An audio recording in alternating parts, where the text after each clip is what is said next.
Juste vous aviser que j'ai démarré l'enregistrement de la séance. Ah, super. Donc, on va pouvoir débuter. Euh, Vraiment, bienvenue à cet atelier, cette présentation sur la protection des données. Euh, J'invite à ne pas hésiter à poser des questions si vous en avez. Il y a une séance de questions à la fin, mais si vous avez des questions qui sont brûlantes et qui ne peuvent attendre, je suis toujours preneur. Donc, je vais vous parler aujourd'hui de la protection des données. Mon nom est Thierry Marie, bienvenue, et on va couvrir trois grands sujets. Oups.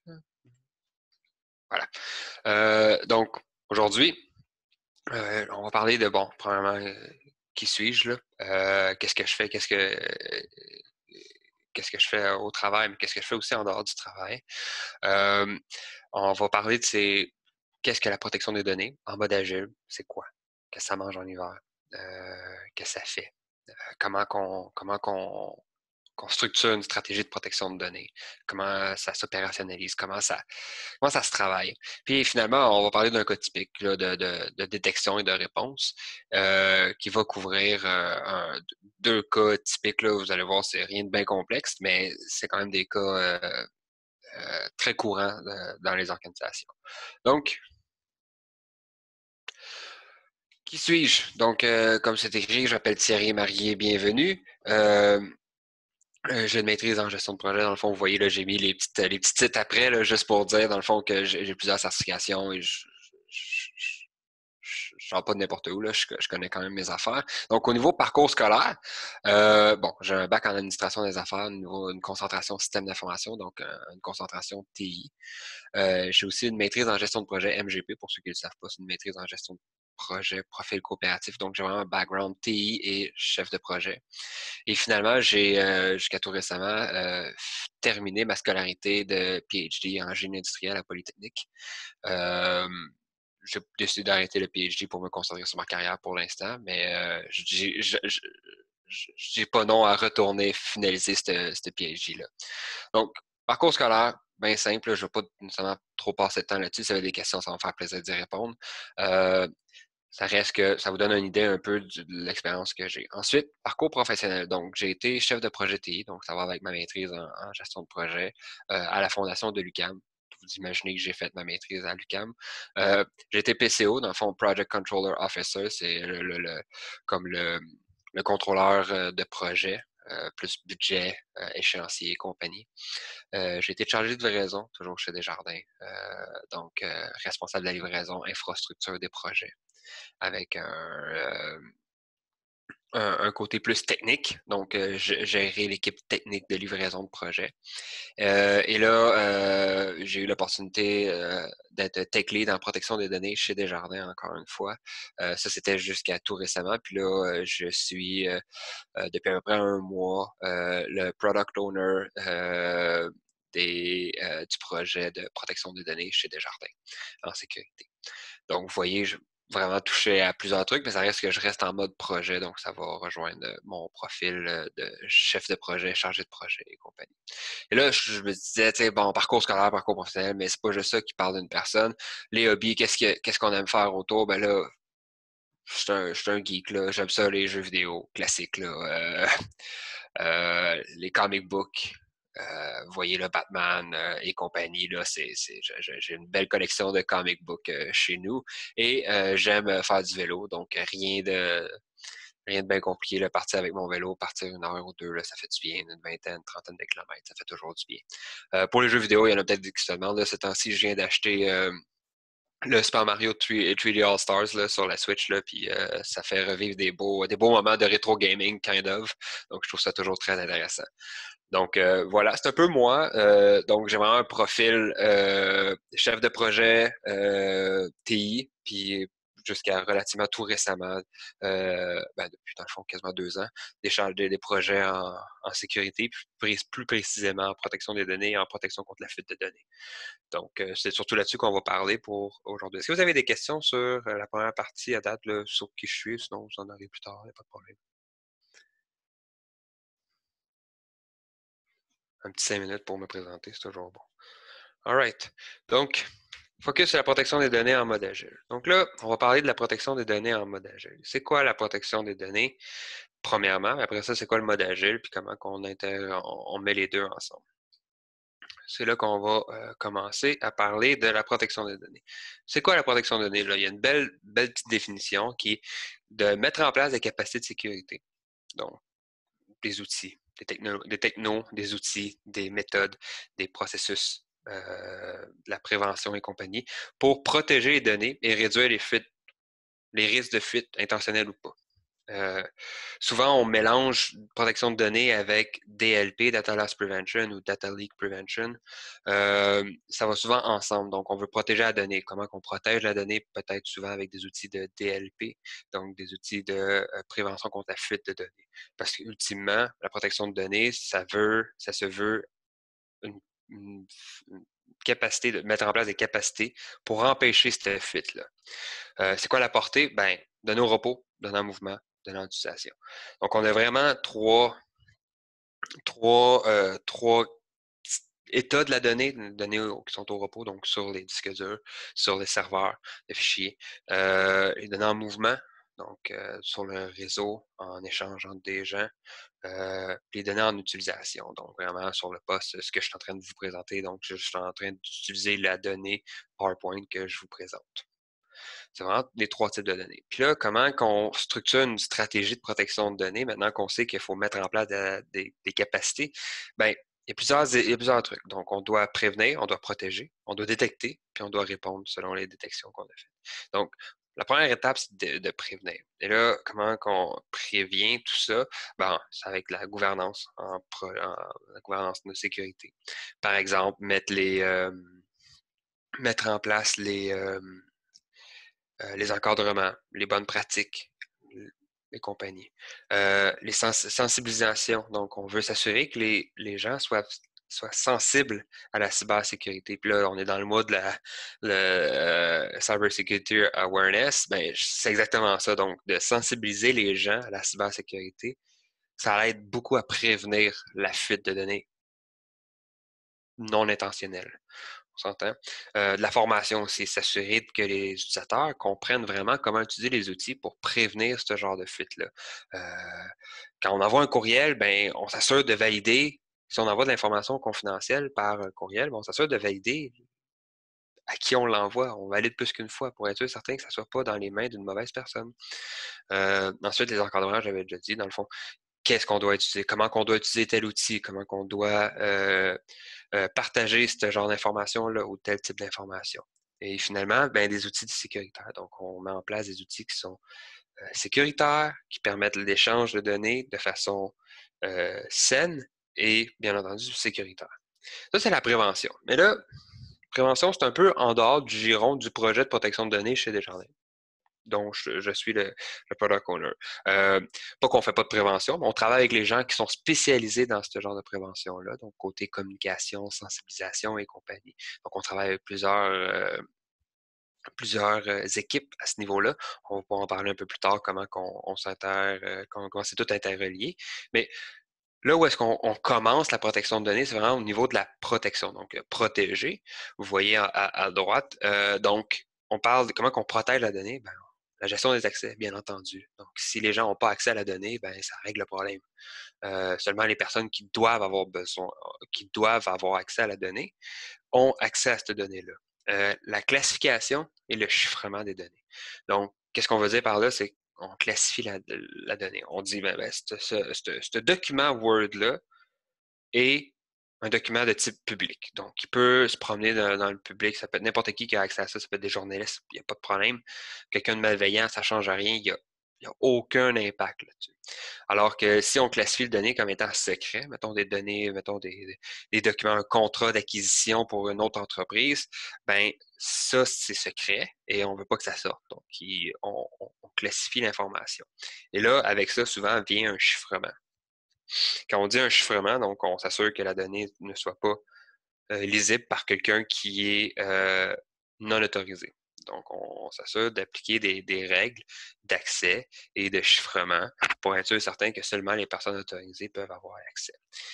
c'est vraiment la base d'une stratégie de protection de la donnée, de classifier l'information. Pourquoi? Parce que quand on classifie l'information, on a une idée de l'inventaire des données qu'on a en entreprise. Par exemple, on sait qu'il y a tel répertoire réseau qui contient 95% de la donnée très confidentielle. Super. On sait qu'on va pouvoir concentrer notre effort sur ce répertoire réseau-là pour le sécuriser de certaines façons et de voir s'il y a vraiment des besoins d'affaires qui justifient de mettre autant de données confidentielles à un seul endroit. Donc, ça nous permet d'avoir une visibilité et de voir où on doit concentrer nos efforts en tant que protection de données. On va imaginer que chez Desjardins, il y a plusieurs, plusieurs millions, plusieurs dizaines de millions, même plusieurs centaines de millions de documents qui sont un peu partout sur toutes les infrastructures chez Desjardins. Et si on ne sait pas ce qu'ils contiennent, si on ne sait pas s'ils sont confidentiels, hautement confidentiels ou même secrets, ben, on ne sait pas où concentrer nos efforts. On ne peut pas tout protéger du premier jour, dès le premier jour. Donc, on doit vraiment avoir un bon inventaire, une bonne idée de où les données se situent. Et c'est par la classification qui nous permet d'avoir une meilleure visibilité. Et ensuite, pour protéger, ben, on bloque des actions. Donc, par exemple, on essaie de envoyer un document vers l'externe, ben, on bloque parce que c'est un document qui est secret. Donc, ça permet vraiment de protéger la donnée à la source en tant que tel. On l'empêche de sortir. Et là, si tout ça ne fonctionne pas, ben, on a des règles où on met en place des mécanismes de détection, donc des capacités de détection. On parle de détecter les données qui se promènent sur les courriels, qui sont envoyés vers Internet en général, donc utilisant plusieurs protocoles, peu importe, vers Office 365. Qui est maintenant Microsoft 365, sur les partoirs réseau, donc les partages, les share drives, et les périphériques USB, par exemple, une clé USB ou même un CD, DVD, SD, whatever. Donc, toutes les périphériques externes à l'ordinateur. Donc, on veut s'assurer de détecter tous ces vecteurs-là. Pour s'assurer que c'est de la donnée qui passe dedans, ben, on s'assure que ça soit non confidentiel, par exemple. Et finalement, on veut répondre. Par exemple, comment on fait pour répondre? Donc, si on détecte un comportement anormal, ben, on journalise les événements. Donc, on journalise toutes les informations qui sont pertinents à la protection de données. Donc, on parle de journaliser, par exemple, une tentative d'exfiltration de données confidentielles. On journalise, on surveille. On fait de l'investigation lorsque requis. Et ben, si ça mène jusque-là, on fait même de la gestion des incidents. Donc, c'est vraiment une réponse à la détection qu'on a mis en place. Donc, les deux premières étapes, comme vous voyez, prévenir, protéger, c'est vraiment à la source. Et si ça réussit pas à couvrir tous les aspects, tous les risques potentiels, bon, on tombe en mode détection-réponse. Et c'est vraiment standard, c'est vraiment pour couvrir, parce qu'on s'entend, on ne pourra jamais protéger l'ensemble des données et l'ensemble des vecteurs. Toutefois, on sait que quand ça va arriver, ben, on est prêt.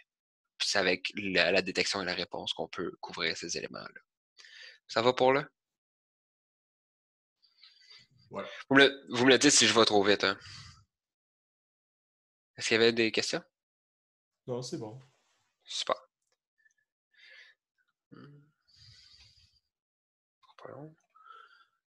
Il y a des questions dans le chat. Tout est good. Super, je vais regarder le chat pas loin. Donc, au niveau de les vecteurs de fuite, les vecteurs de fuite et les types de solutions. Bon. Vecteur de fuite. Qu'est-ce qu'on dit par un vecteur de fuite? C'est quoi un vecteur de fuite? Qu'est-ce que ça mange en hiver? Ça ressemble à quoi? C'est quoi? On s'est doté d'une définition chez Desjardins pour s'assurer que quand on parle d'un vecteur de fuite, tout le monde parle de la même chose.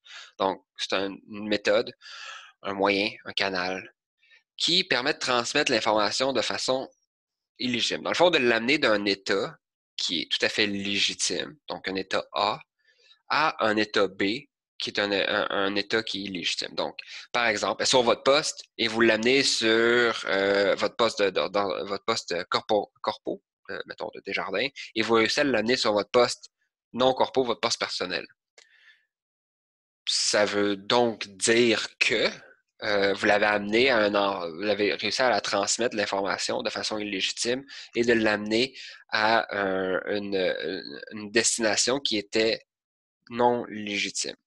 Donc, le vecteur, c'est quoi? Ben, c'est le chemin qui est emprunté par la personne, qu'il soit malveillant ou négligent ou juste inconscient, pour transférer cette information-là. Donc, l'information, c'est quoi? C'est des fichiers ou des données vers un destinataire qui ne devrait pas avoir les droits d'accès sur cette donnée-là. Donc, la fuite d'informations, ben, ça implique toujours un émetteur, donc la source, quelqu'un qui porte tout ça, et le récepteur, le destinataire. Par exemple, ça peut être mon adresse Desjardins, mon adresse courriel Desjardins, que j'envoie un courriel qui contient une pièce jointe à mon adresse Gmail personnelle. Puis, c'est quoi le vecteur? Ben, c'est le chemin d'accès entre les deux. Par exemple, dans ce cas-là, ça serait le courriel. Donc, à partir de mon adresse courriel Desjardins, l'émetteur, la source, j'envoie par courriel ma boîte courriel de Desjardins vers ma boîte courriel Gmail. Ben, ce chemin-là, c'est le courriel. Donc, c'est un vecteur de fuite qu'on doit couvrir. Et là, quand on dit vecteur de fuite, on donne il y a quelques exemples à droite. Donc, vous voyez le courriel, l'upload vers le cloud ou, mettons, Google Drive de ce monde, Dropbox, Box, WeTransfer et compagnie. Teams, ou dans ce cas-ci, mettons, Zoom, SharePoint, qui est très utilisé, OneDrive, navigateur web, donc n'importe quel site. Donc, vous voulez uploader, vous voulez transférer de l'information sur Facebook, LinkedIn et compagnie. Vous tentez de l'imprimer. C'est un vecteur parce qu'on peut imprimer l'information. Après ça, on pourrait la rescanner pour pouvoir la remettre de façon électronique. Donc, c'est tout à fait faisable. Partage réseau, je l'ai déjà mentionné. Donc, vous pouvez même créer des partages réseau à la maison avec plusieurs routeurs, ça existe très bien. Le téléphone, autant vous pouvez le brancher par USB, souvent par Bluetooth, donc qui est la prochaine catégorie. Donc, c'est un aspect qu'on doit couvrir. Le stockage USB, donc on s'entend là, une clé USB standard ou même SD ou CD-DVD. Donc, tout ce qui est périphérique externe. On s'entend que c'est pas toutes les mêmes technologies, pas toutes les mêmes solutions qui couvrent chacun de ces vecteurs-là. On a plusieurs solutions qui existent. Donc, si je pars de la droite, je vais commencer par la droite, je vais finir avec à gauche complètement. Donc, à droite, on voit le petit nuage avec un Z à travers en bleu. On parle de Zscaler, qui est une solution de proxy, entre autres. On a Office 365 DLP, donc le Data Loss Prevention de Office 365. Ensuite, en rouge, on a Varonis, qui est une solution de balayage de données au repos, de protection de la donnée au repos. Donc, sur les partages réseau principalement, sur les postes de travail. On a McAfee que vous devez connaître, qui est un outil de protection contre une multitude de menaces et qui fait aussi de la protection contre la fuite de données. On a Cisco qui permet aussi de, plus au niveau des courriels, de regarder les données en mouvement. Donc, ça nous permet d'avoir une vision sur les données en mouvement. Et on a le dernier qui est IP Scan ou IP, qui est Azure Information Protection, qui est un outil de classification de la donnée. Donc, ça s'applique dans tous les vecteurs. Ça nous permet d'avoir une visibilité sur si la donnée est confidentielle, hautement confidentielle ou secret. Et là, pour tout mettre ça en place, ben là, c'est là où ça amène à la prochaine slide, qui est qu'il y a beaucoup de variables qui entrent en jeu quand on monte une stratégie de protection de données. Puis là, ça, c'en est quelques-unes. Donc, on a des niveaux de confidentialité. On a plusieurs types d'actions qui sont possibles. Donc, on veut bloquer, on veut permettre, on veut journaliser, on veut chiffrer, on veut autoriser ou non autoriser au complet et compagnie. Il y a plusieurs types de fichiers qu'on doit couvrir. On s'entend, il y en a une panoplie. Et on veut aussi agir selon des seuils. On s'entend qu'on ne veut pas tout bloquer. Donc, on va y aller un à la fois. Donc, les niveaux de confidentialité, j'en ai déjà parlé. Donc, public, usage interne, confidentiel, hautement confidentiel et secret. Donc, ça, c'est les niveaux de confidentialité qui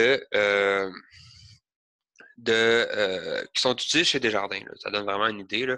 Donc, au niveau public, c'est quoi comment qu'on mesure le niveau de confidentialité? Ben, c'est le niveau de préjudice que ça pourrait apporter à l'organisation. Quand on dit le niveau de préjudice, dans le fond, c'est quoi l'impact que ça aurait sur la marque, sur le côté financier, sur la réputation, sur une panoplie de facteurs. Et là, on s'entend de l'information publique qui se met à circuler vers l'externe, ben, l'impact potentiel, aucun. Par exemple, on parle de publicité, d'information sur les services. On s'entend ce qui est déjà accessible à tout le monde. Il n'y a rien de nouveau, il n'y a rien d'étrange. Tout le monde est déjà au courant de ça. Quand on parle d'usage interne, c'est des données, mettons, qui sont vraiment plus restreintes normalement aux employés de Desjardins. Le nouveau préjudice, si ça fuit vers l'externe, à l'extérieur de l'organisation, aurait peu d'impact, dans le sens où est-ce que, bon, c'est pas l'idéal, mais ça affectera pas gravement l'organisation. On parle souvent de matériel de formation, de bottins des employés. Ce genre d'information-là, qui est très qui est interne à Desjardins, mais si ça sort, c'est pas la fin du monde. On s'entend, on ferait pas la une des journaux pour ça. Ensuite, là, on passe au confidentiel. Et c'est là que ça devient un peu plus complexe. Parce que le niveau de préjudice de la donnée confidentielle, ben, ça peut être assez grave. Par exemple, on parle de données qui sont des renseignements personnels de type bottin. Par exemple, le bottin, le nom, prénom, l'adresse. Les renseignements financiers, les règles d'affaires et de tarification. On s'entend, ça pourrait faire mal à Desjardins ou si ça tombe dans les mains de compétiteurs, par exemple. Les dossiers de fraude, des transactions, des ententes qu'on a avec des fournisseurs. Donc, rendu là, c'est de la donnée qui est quand même confidentielle, qui ne doivent pas circuler librement à l'extérieur de l'organisation et qu'on doit protéger. Ensuite, on a hautement confidentiel qui amène une très grande gravité. Quand on dit très grande gravité, là, c'est assez important. Ça peut apporter des, des coûts substantiels à l'organisation, autant monétaires qu'en termes de réputation et compagnie. Souvent, rendu à de la fuite de données hautement confidentielles, euh, il y a souvent l'intervention du président de l'organisation. Donc, dans ce cas-ci, de Guy Cormier. Donc, la très grande gravité, on parle d'identifiant externe, numéro d'assurance sociale, numéro de permis de conduire, numéro de passeport et compagnie. Des antécédents médicaux, judiciaires, les dates d'événements de vie. Donc, date d'événement de vie, on parle de date de naissance, date de décès, de mariage. Souvent, c'est des informations qui permettent d'usurper une identité complète de quelqu'un. Donc, c'est de la donnée qui est hautement confidentielle, on s'entend. Et finalement, on arrive au niveau secret, qui est une gravité sévère. Pourquoi? Parce que on parle de stratégie d'affaires majeure, des données d'acquisition, de vente, des mots de passe, des clés de chiffrement. Donc, avec des clés de chiffrement, on s'entend, là, on lui donne les clés du parc informatique au complet, les données biométriques. Donc, on regarde de fait, ça donnerait, on s'entend, c'est des façons d'accéder à tous les systèmes qui vont faire en sorte qu'ils vont être capables d'accéder à des données, qu'un acteur externe serait capable d'accéder aux données hautement confidentielles, usage interne et public facilement rendu là, s'il réussit à avoir accès à tout ça.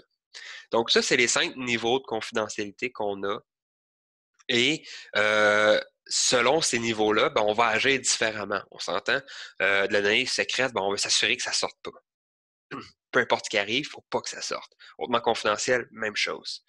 Confidentiel, ben, dans certains cas, ça peut être pertinent que ça sorte parce que le renseignement personnel de type bottin, ben, il y a des cas d'affaires où est-ce qu'il faut partager l'information avec des listes de clients et compagnie. Donc, ça peut être pertinent. C'est juste qu'il faut s'assurer qu'il n'y ait pas de numéro d'assurance sociale ou de numéro de passeport et compagnie. Donc, il faut s'assurer de tout ça. Et donc, puis l'usage interne, ben, on ne veut pas nécessairement l'empêcher de partager vers l'externe parce qu'il y a des documents qui pourraient être partagés à l'externe qui font tout à fait du sens. Donc là, chacune de ces niveaux de confidentialité, il y a des actions qu'on va faire différemment. Puis là, c'est là où est-ce que ça amène à la prochaine catégorie, dans le fond, la prochaine variable, le type d'actions qui sont possibles. Donc, qu'est-ce qu'on peut faire? On peut journaliser et bloquer. Donc, s'il y a quelqu'un qui tente d'envoyer de l'information par courriel, ben, on peut dire ben, c'est bloqué, puis en plus, on a journalisé. Donc, ça crée un événement dans notre outil de journalisation d'événements de sécurité, notre CIEM. Et ça laisse une trace. On a aussi la deuxième action qui est journalisée, mais on ne bloque pas. Donc, on voit que la personne a envoyé de l'information, mais on ne bloquera pas. Ensuite, si vous me permettez, je vais juste faire une petite gorgée.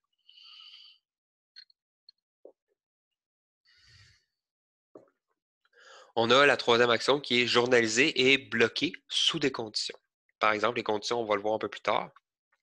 Dans le fond, plus à droite, comme vous pouvez probablement l'imaginer.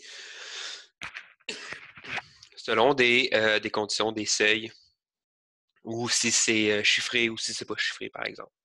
Donc, est-ce qu'on peut prendre action ou non? Donc, ça peut être non applicable parce que ça vient d'un diagramme qu'on a. Est-ce que c'est chiffré? Est-ce que la donnée est chiffrée? Est-ce qu'on chiffre la donnée? Qu'est-ce qu'on permet? Et si, finalement, si on permet complètement l'opération ou si on refuse complètement l'opération. Donc, ça, c'est le type d'action qu'on peut prendre. On s'entend que des données secrètes, on va s'assurer que ça soit journalisé et bloqué. Donc, tu essaies de faire l'opération, c'est bloqué, on ne permet pas. Alors que si on dit confidentiel, comme j'ai dit, il y a peut-être des cas où est-ce que ça peut être pertinent. Donc, ça peut être journalisé, bloqué sous condition. La condition, ça peut être chiffré. All right. Donc, on couvre vraiment ce genre de trucs-là. Mais c'est pas complexe à mettre en place. C'est pas simple à mettre en place, on s'entend. On couvre une panoplie d'éléments. Puis, on doit s'assurer de bien les couvrir. Ensuite vient la variété de formats de fichiers. Là. Pas besoin de passer très longtemps là-dessus. PDF, Doc, toute la suite Office, des fichiers zip, les TXT, et tout un panoplie de fichiers. Désolé, je parle trop. Finalement, on parle de besoin de définir des seuils. Là, vous avez des exemples de seuils sur lesquels on pourrait se fier. Donc, on a un seuil bas. Désolé. De 3 à 9, où est-ce qu'on pourrait permettre, ça lève une alerte basse. De 10 à 99, qu'on pourrait permettre aussi, mais ça lève une alerte un peu plus élevée. Et là, de à haut, qui est 100 et plus, par exemple, qu'on pourrait complètement bloquer. Et là, où est-ce que c'est important? C'est qu'on s'entend, par exemple, un employé qui essaie d'envoyer son T4, dans le fond, son relevé d'emploi, que son numéro d'assurance sociale dessus, il essaie de se l'envoyer à son adresse personnelle. C'est tout à fait légitime. Mais on ne veut pas bloquer ça, on s'entend, on ne veut pas bloquer tout ce qui est légitime. Et là, c'est exactement pour ça qu'on sert de seuil, pour dire, à partir de un AS, on veut un numéro d'assurance sociale, on ne veut pas le bloquer parce que c'est probablement le numéro d'assurance sociale de la personne. On ne veut pas l'empêcher de faire ça.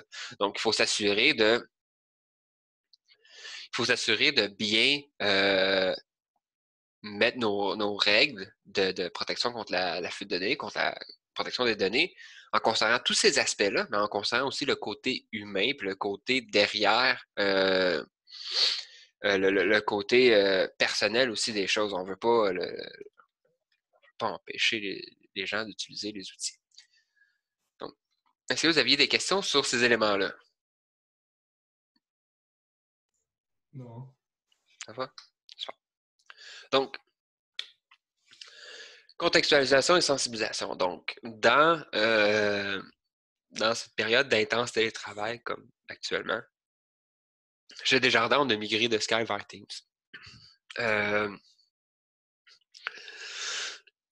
Pardon. On a mis en place des règles très strictes d'utilisation du courriel, donc le vecteur de courriel, pour les employés qui bénéficient de hauts privilèges.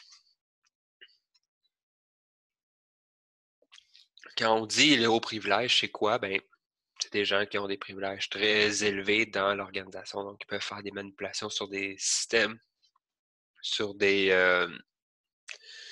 qui ont des accès sur plein d'applications, systèmes et compagnies qui sont très hauts privilèges, donc ils peuvent faire à peu près tout ce qu'ils veulent. Donc, on s'assure de mettre en place des règles qui sont plus strictes sur l'utilisation du courriel. Pourquoi? Parce que le courriel, c'est le vecteur de fuite le plus simple à utiliser. On ne se le cachera pas. Et qui est aussi utilisé de façon récurrente à tous les jours par tout le monde. Donc, on s'assure de bien couvrir cet aspect-là. Je suis vraiment désolé, j'ai mal à la gorge.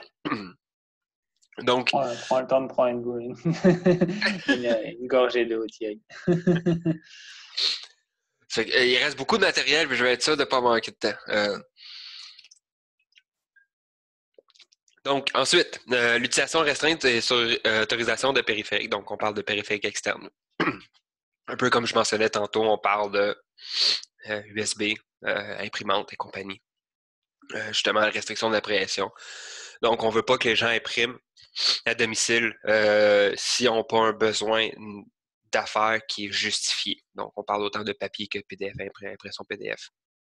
Et on parlait tantôt d'une bonne classification de l'information, que c'était une bonne base, c'était la meilleure base en termes de protection de données. Ben, c'est exactement ça qu'on a fait aussi. On a mis en place un outil de classification de l'information, des informations confidentielles. Donc, ça, c'est vraiment, en cette période d'intense télétravail, c'est ce qu'on a fait, c'est des trucs sur lesquels on a travaillé pour s'assurer que ça soit bien couvert. Mais on doit aussi, de l'autre côté, accompagner et gérer le changement qui vient avec ça. Et comment qu'on fait ça en termes de protection de données? On s'arrime de façon étroite avec les officiers de sécurité, donc les responsables de la sécurité pour chacun des secteurs d'affaires de l'organisation. Et de communiquer et de s'assurer d'être vraiment bien arrimé avec l'équipe de communication.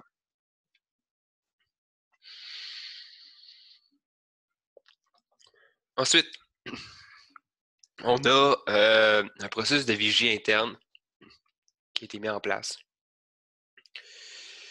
qui découle du traitement des alertes. Quand on parle du traitement des alertes, on parle, est-ce que c'est de l'ignorance, est-ce que c'est par négligence, est-ce que c'est par malveillance, ou c'est un processus défaillant. Donc, on veut s'assurer de toutes les alertes que nos systèmes lèvent,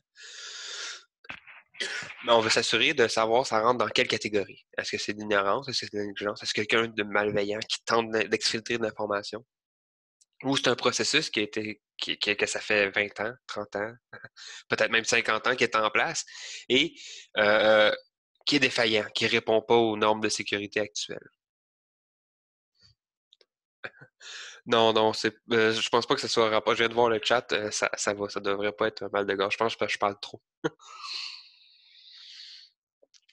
Et on a, en termes d'accompagnement, on a mis en place des tableaux de bord personnalisés sur les données au repos, sur la classification de l'information. Et là même, on commence vraiment aussi à avoir une vue vraiment complète, 360 sur l'ensemble de nos vecteurs de fuite potentielle dont j'ai mentionné plus tôt.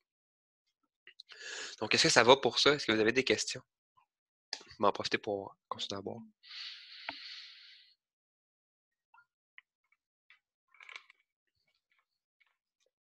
vais prendre ça pour un nom. Et là, l'écosystème de protection de données, comme vous pouvez voir, c'est très large. Donc, on a d'un côté, en haut, complètement la gouvernance. Donc, il faut toujours s'arrimer avec la gouvernance. Très important. On a aussi, bien entendu, la cyberdéfense. On veut défendre l'organisation contre les menaces externes. Donc, la protection de données fait partie de tout ça. S'inscrit dans une stratégie de cyberdéfense complète. Aussi, l'exploitation des outils. On met en place des protections qui touchent aux outils, à l'exploitation, donc les opèrent au niveau des outils de sécurité, mais aussi des outils de productivité. La bureautique, bien entendu. On impacte la bureautique, on met des outils sur les postes de travail qui relèvent directement de la bureautique. Les fournisseurs, on a des fournisseurs externes qui nous aident à mettre des trucs en place, qui nous vendent des outils aussi. C'est des vendeurs aussi de temps en temps. Mais c'est vraiment ça. Au niveau de l'architecture globale de l'entreprise, donc l'architecture d'organisation, comment structurer aussi la protection de données à travers cette panoplie de parties prenantes-là. Bien entendu, la gestion de projet, puis on va en parler dans pas trop long. L'expérience utilisateur, il faut garder en tête que l'expérience utilisateur, c'est extrêmement important. On ne veut pas, comme je le dis souvent, la sécurité devrait être un caméléon. On est là, mais on est relativement transparent. Puis ça fait partie intégrante de l'expérience utilisateur lorsque les gens utilisent les outils qui ont à leur disposition, les outils autant bureautiques de productivité et compagnie. C'est vraiment le but en protection de données. Donc, on veut que ça soit transparent pour l'utilisateur pour être certain que ça réponde à leurs besoins. Autant au niveau d'affaires qu'au niveau de l'organisation en termes de sécurité. Et bien entendu, on a les membres et clients qui sont, bien entendu, là, notre priorité. On veut protéger les données des membres et clients pour s'assurer de bien couvrir bien protéger leurs informations, principalement. C'est un tour de roue rapide, on s'entend, il y a beaucoup plus de parties prenantes que ça, mais ça donne une idée de où est-ce qu'on s'en va. Donc, c'est vraiment central comme projet, où est-ce qu'on touche à plein de parties prenantes. Je dis comme projet, mais comme thème de sécurité, c'est vraiment central parce que ça touche à tout, à toute organisation. Donc, c'est toujours important de garder en tête à quel point on a des interdépendances, on a des arrimages à faire. Est-ce que vous avez des questions là-dessus?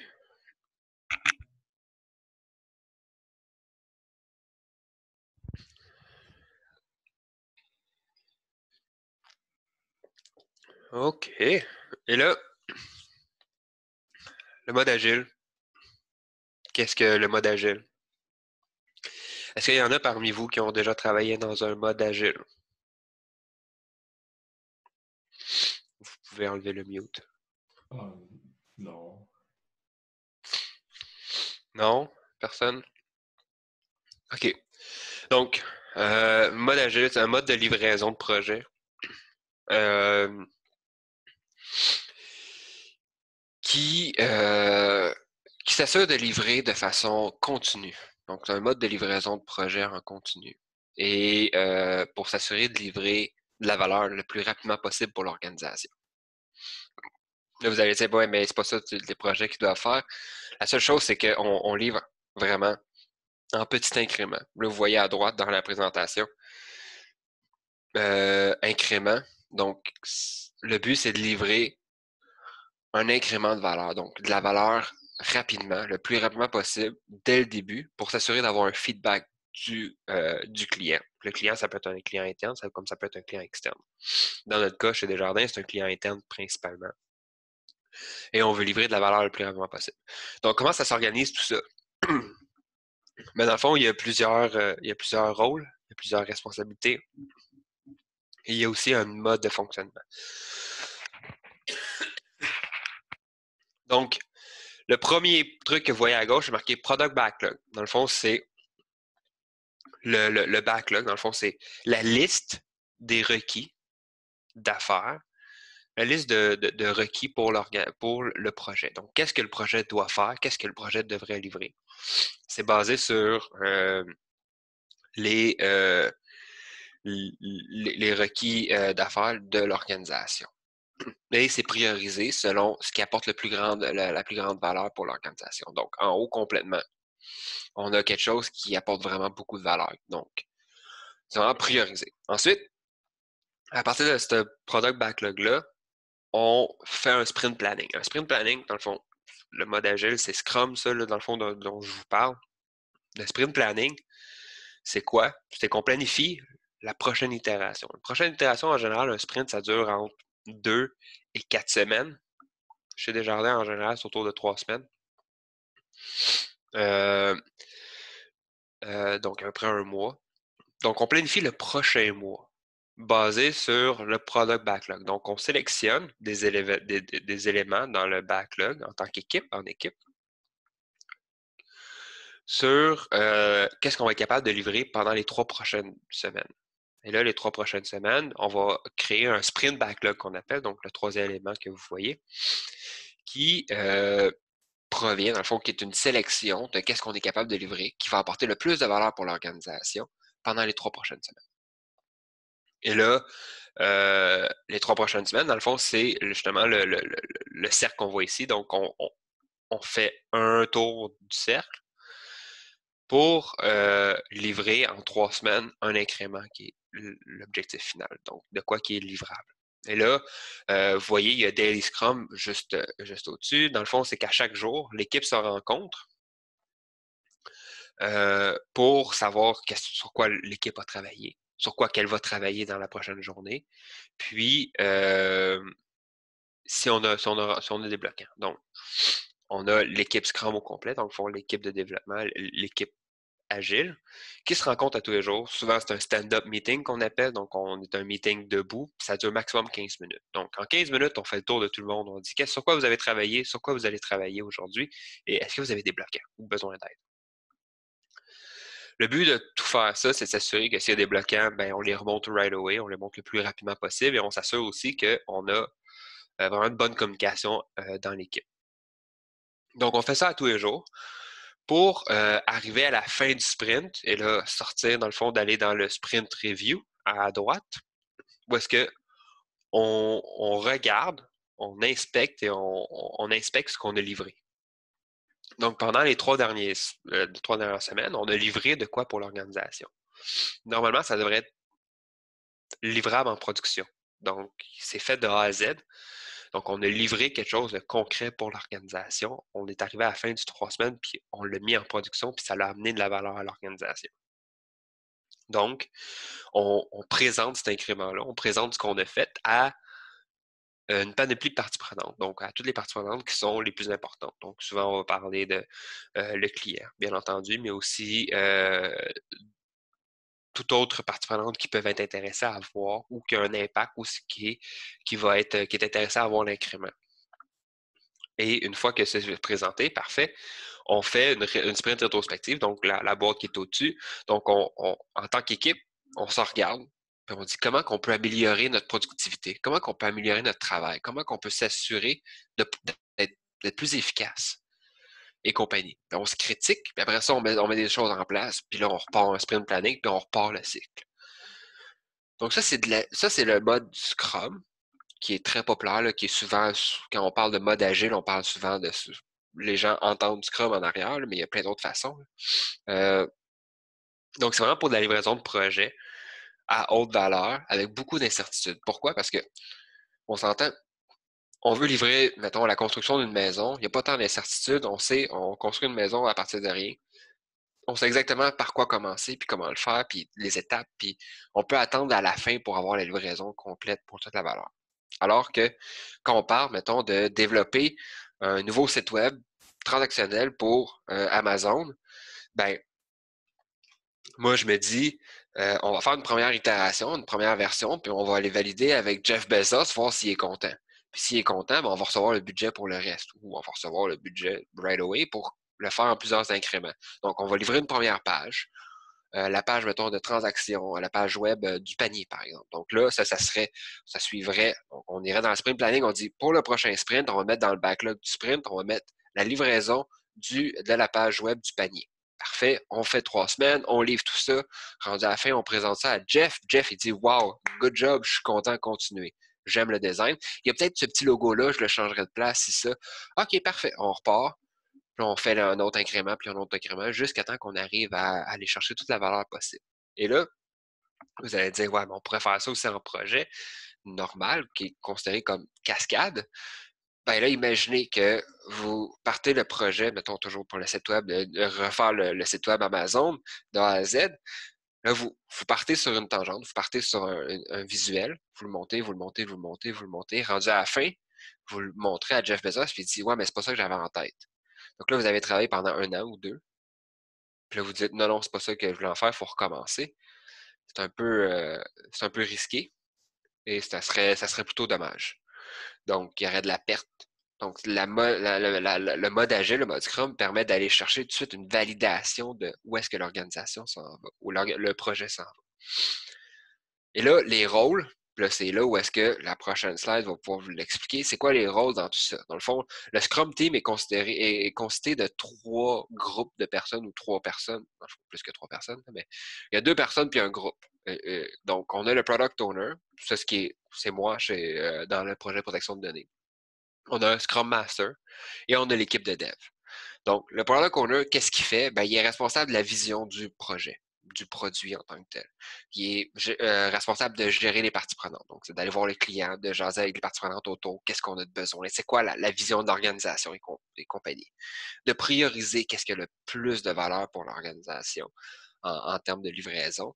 Et bien entendu, ben, ça va avec de maximiser la valeur du produit qui va être livré par l'équipe.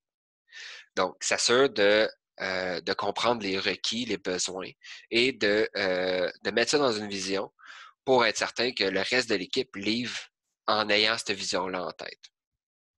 Le Scrum Master, lui, en bas à gauche, est responsable de vraiment d'assurer le respect du cadre Scrum, dans le fond, ce que je vous ai présenté avant. avec les cérémonies. Quand on dit cérémonie, là, je parle de vraiment les boîtes, ces 3 boîtes-là, puis le Daily Scrum. Donc, de respecter ce genre de cadre-là. On a aussi de retirer les obstacles à la livraison d'incréments. Donc, s'assurer que quand l'équipe de développement, quand les membres de l'équipe disent « Hey, j'ai un blocage, j'ai besoin d'aide, je suis pas capable de faire ça, j'ai besoin de formation ou whatever », ben le Scrum Master dit « Regarde, je vais te trouver quelqu'un qui va pouvoir t'aider ou je vais te trouver la formation qu'il te faut, je vais aller chercher le budget, essayer d'aider à débloquer tout ça. » Et finalement, on a l'équipe de dev, l'équipe de développement, souvent appelée l'équipe de dev, là, dev team, qui est responsable, first, de s'autogérer. Donc, gestion d'équipe sont vraiment, le mode agile, Scrum, c'est vraiment de l'autogestion. Le product owner n'est pas le gestionnaire de l'équipe, le Scrum Master n'est pas le gestionnaire de l'équipe. Le gestionnaire de l'équipe, c'est l'équipe. Donc, elle est autogérée et elle s'assure elle est responsable de livrer les incréments du produit, donc de livrer le produit. Donc, ces trois catégories de personnes-là, ces 3 rôles-là, font ensemble l'équipe Scrum. Donc, si on retourne en arrière, vous voyez un One Scrum Team en plein milieu, ben c'est exactement ça. Donc, tout le monde participe à tout ce processus-là de façon à ce que ça soit intéressant et que ça livre le plus de valeur possible pour l'organisation. Donc, concrètement, le Product Owner est vraiment le responsable du Product Backlog. On s'entend parce qu'on parle de priorisation, maximisation de la valeur. Donc, c'est lui qui est capable de dire qu'est-ce qui a le plus de valeur pour l'organisation et compagnie.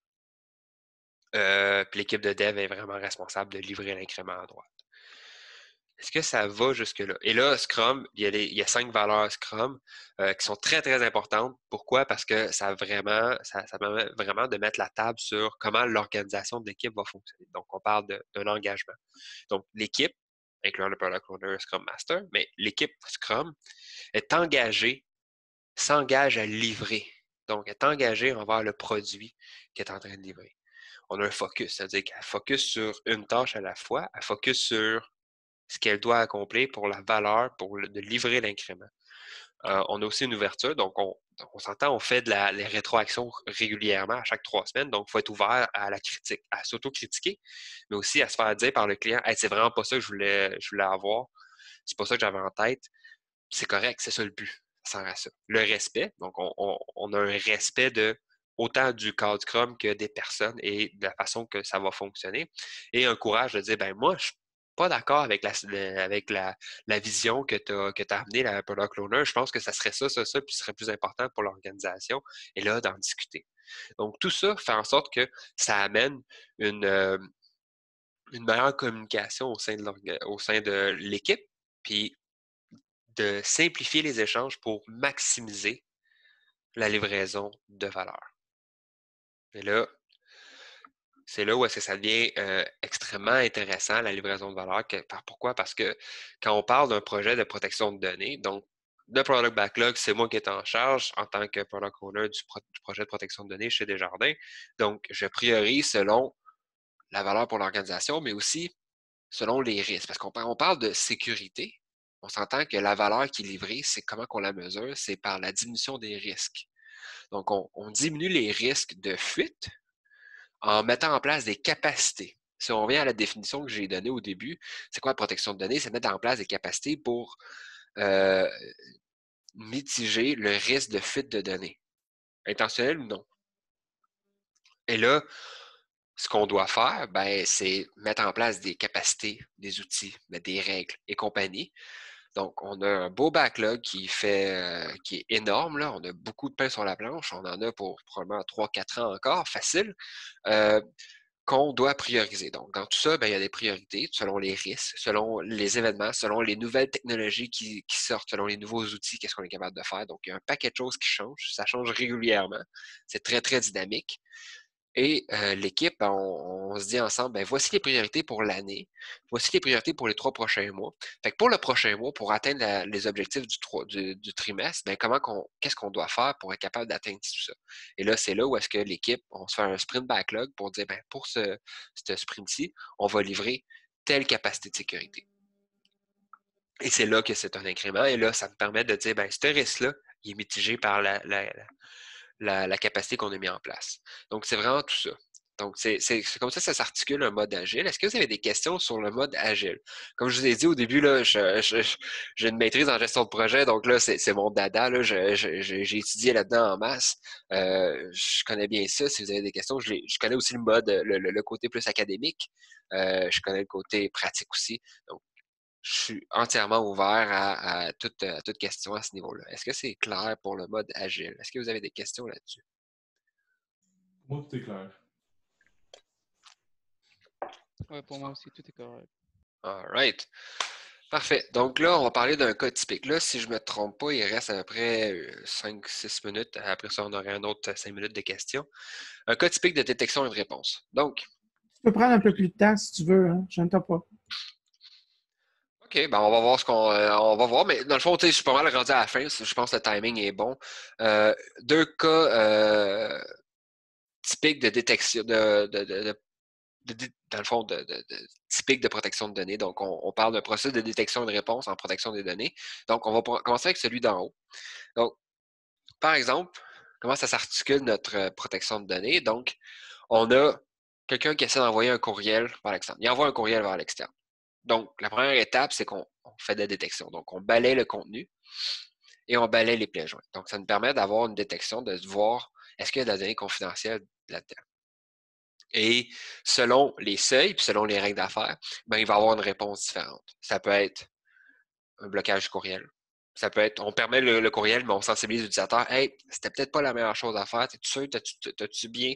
Voici les meilleures pratiques et compagnie. Voici les encadrements que tu devrais suivre. Dans certains cas, on peut même envoyer une notification au gestionnaire. Et dans la minorité des cas, là, on s'entend, c'est vraiment loin d'être la majorité, là, ça peut même mener jusqu'à une enquête. Donc, quelqu'un c'est vraiment louche, qu'est-ce qu'il a fait? On l'a détecté, on ne l'a pas nécessairement bloqué, mais on trouve ça vraiment bizarre, on va aller enquêter. Qu'est-ce qui se passe? Pourquoi il a fait ça? Donc, c'est vraiment, envoyer un courriel, là, c'est le vecteur, comme je l'ai mentionné plus tôt, qui est le plus à surveiller, qui est le plus large, qui est le plus important, qui est le plus utilisé aussi. Donc, on doit vraiment le surveiller au maximum parce que, bon, on s'entend, c'est très facile d'utilisation. Le deuxième cas qu'on voit aussi beaucoup passer, puis c'est souvent des cas d'inattention, on parle de l'impression à domicile. Donc, comme j'ai dit, depuis le télétravail, on a bloqué l'impression à domicile parce que, bon, la donnée confidentielle, c'est facile à imprimer. Donc, ce qui trigger la détection, c'est le service d'impression, dans le fond, le process en arrière, il est lancé. Donc, le process est élevé. Nous, on détecte le process élevé, donc on détecte le processus en arrière. Et selon les règles d'affaires, ben, on va décider si on bloque ou non. Et là, la réponse, ça va être on va bloquer l'action. Actuellement, on bloque l'action. On journalise. Si quelqu'un qui essaie d'imprimer à tous les jours, plusieurs fois, on va dire c'est peut-être un peu bizarre. C'est normal. On va commencer à faire de la surveillance supplémentaire. Puis ça peut mener aussi à de l'enquête. Donc, c'est vraiment des cas vraiment typiques. Donc, on passe de quelqu'un qui fait une action qui est complètement anodin, mais en arrière, ça lance une panoplie d'événements et de réponses qui va mener à s'assurer de protéger la donnée, autant dans le périmètre, dans le fond, au niveau du périmètre de l'organisation, autant qu'à l'interne aussi. Donc, c'est vraiment deux cas typiques. Je pourrais vous donner plein d'autres cas où est-ce qu'on en a, mais je voulais juste donner un petit aperçu de comment qu'on réagit, comment qu'on fonctionne, comment ça fonctionne nos règles de protection de données, puis comment qu'on agit selon les cas les plus standards. Et ça va jusqu'à où? Ça peut aller jusqu'à où, le processus? Donc, ça couvre pas mal l'essentiel au niveau de ma présentation. Est-ce que vous avez des questions? Là, en plus, il reste 5 minutes. Je sais que je peux prendre plus de temps, mais là, je ne veux pas nécessairement non plus déborder trop. Je ne veux pas retenir tout le monde. Mais si vous avez des questions, je suis entièrement preneur.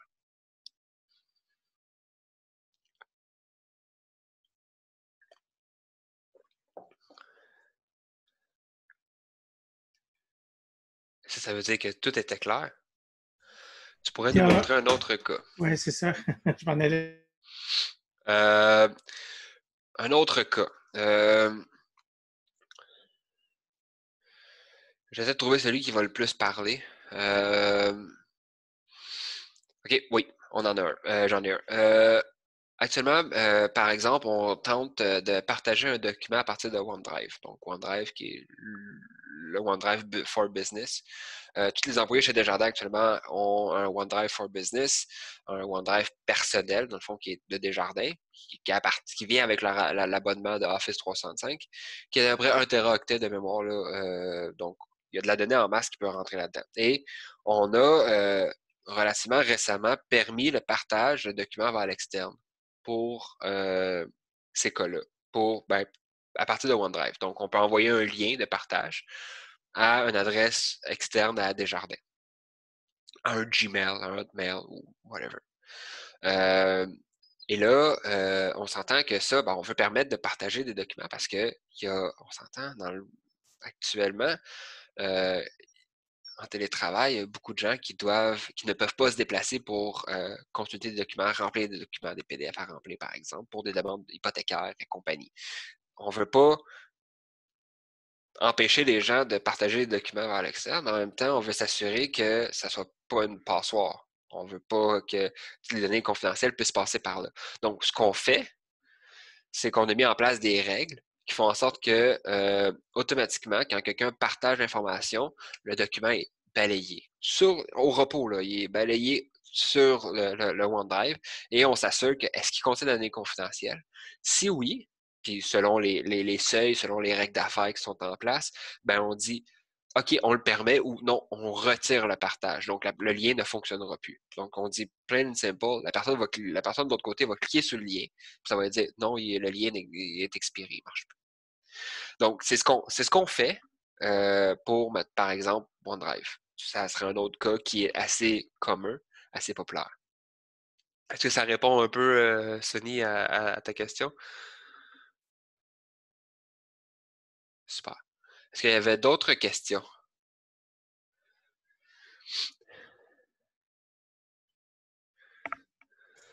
Tout est bon là.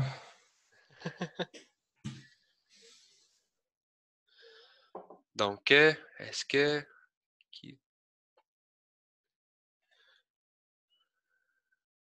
Parfait. Dans le fond, là, est-ce que Marc-André, toi, tu n'avais pas de questions? Non, moi, j'ai pas de questions. Non, moi, j'écoutais pour être sûr de ce que tu étais pour donner dans ton exemple sur le OneDrive. Ça m'inquiétait au début, là. Mais c'est bon. Juste peut-être, pas oublier de dire qu'il y a des politiques quand même. On a beaucoup de politiques, de procédures en place pour les employés. Et on a des programmes de sensibilisation, de formation sur comment utiliser ça, le OneDrive. En plus des aspects techniques, évidemment. Bien entendu. Puis, tu sais, comme je l'ai mentionné au début, je pense que c'est important pour tout le monde. Protection de données, c'est pas juste une question de techno ou de technologie ou d'outils. C'est loin d'être le cas.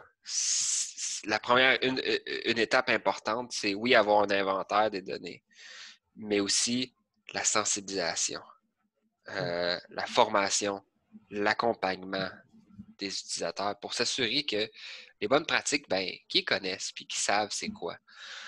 C'est important parce que le maillon faible, on s'entend dans toute technologie, le maillon faible, c'est souvent l'humain. Puis on a beau mettre tout en place les outils qu'on peut mettre, qu'on veut mettre, il y a toujours des façons de contourner. Ou de juste faire une erreur qui permet de bypasser tous nos systèmes. Puis le fait de former les utilisateurs, ça permet de mitiger ce risque-là à la source, vraiment. Donc, c'est vraiment important. Là. Je pense que Marc-André t'a dit un mot-clé. Là. Oui, parce que nous, on travaille dans l'intérêt de nos membres et clients. Puis, il y a des attentes qu'on protège l'information, donc qu'on soit extrêmement diligent là-dedans. Donc, c'est ce qu'on fait. Merci Thierry. Je pense qu'on a terminé. Je ne vois pas arriver d'autres questions. Donc, je vais arrêter l'enregistrement.